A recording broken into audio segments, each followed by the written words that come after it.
Jay Simon this morning, but I got two of my favorite critics. I got Janelle, I got Tony. We're gonna get started with what? Materialist. There it is. He's got it up there. I was wondering if he's opening it up there. All right, Tony, tell us about the Materialist. So it's Celine Song's follow-up to her impressive debut, Past Lives.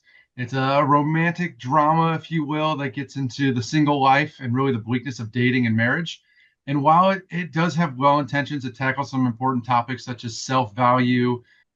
It's a rough script, and with when you have a rough script, Dakota Johnson and Chris Evans just aren't at the level that Pedro Pascal is. They don't know how to kick that charm into gear like he does and elevate a poor script. Speaking of poor scripts, the best part of the movie to me was at the very end when they showed the hallway at the New York Marriage License Bureau. That was the best part of the entire movie for me. So I'm gonna leave it at that. I'm gonna give it two and a half, maybe a three. Janelle? Yeah, I'm with you. I'm about 2.5 out of 5. It's pretty to look at, but that's about, if you turn the volume down, that's about all you got out of that movie. Tony? I'm between a three, three and a half. I think Celine Song set the bar so high that it's not even that the cast and all that, it was her film written and directed by that had me excited.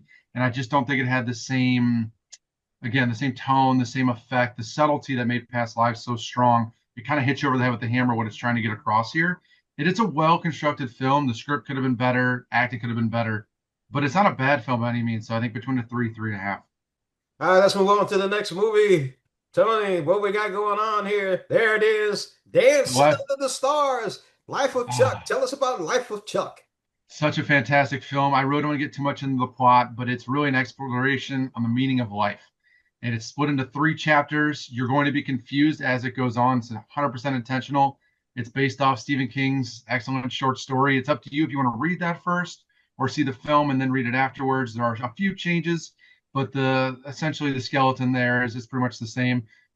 I have to say the same thing too. I enjoyed it too. It was, I like the idea of what they did by switching things up a little bit there as far as the acts are concerned. And you're right. We don't want to get too much away because it's such a very good movie and people should go see it. 4 out of 5, maybe 4.5 out of 5 for me.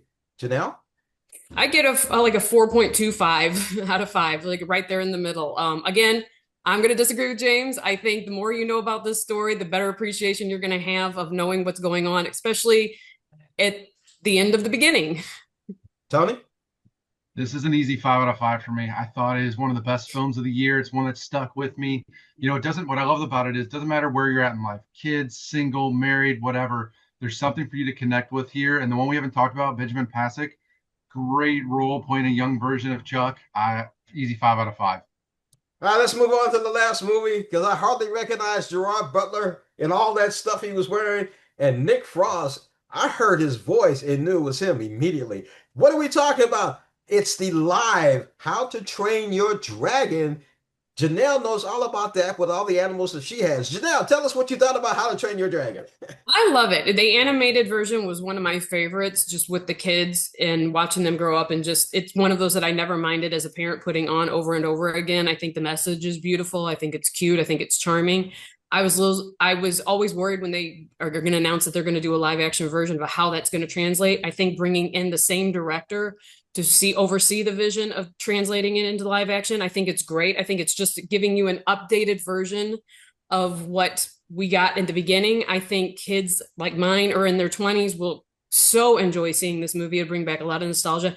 And it's lovely to see those characters in a tangible form.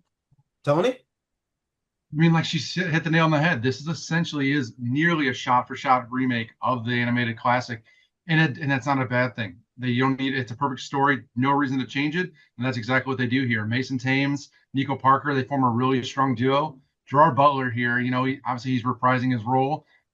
Just fantastic. Every time he's on the screen, charismatic, charming, but also that Viking, feel. It's fun for the whole family. I enjoyed it. My 4 and 5 year old have enjoyed it.